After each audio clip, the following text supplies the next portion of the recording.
Почитувани сограѓани и почитувани медиуми. Во што ли се претвори болницата во Прилеп? Во хорор ли? Знае ли менаџментот да менаџира со болницата?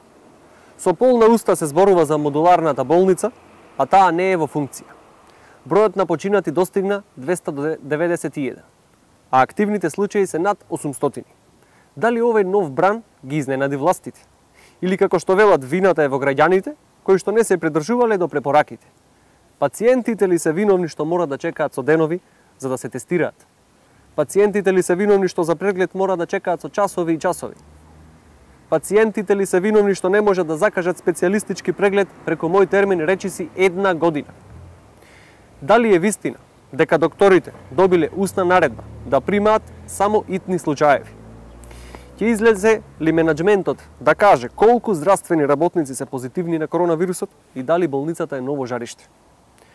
Наместо министерот Венко Филипче да објавува секојдневна статистика за број на заразени, починати и оздравени и да ретерира околу набавката на вакцини, нека се охрабри да дојде во болницата, а не во општината, за да види како стојат работите на терен, да види како пациентите со часови чекаат во редица и молат за помош, да провери на што ли се должи високата смртност.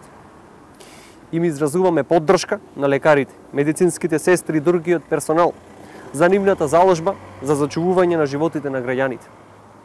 И патем менаџментот да одговори дали за сите е исплатена ветената награда. Апелираме властите да станат сериозни, да ја менаџираат здравствената криза и да го зачуваат здравието на граѓаните. Ви благодарам.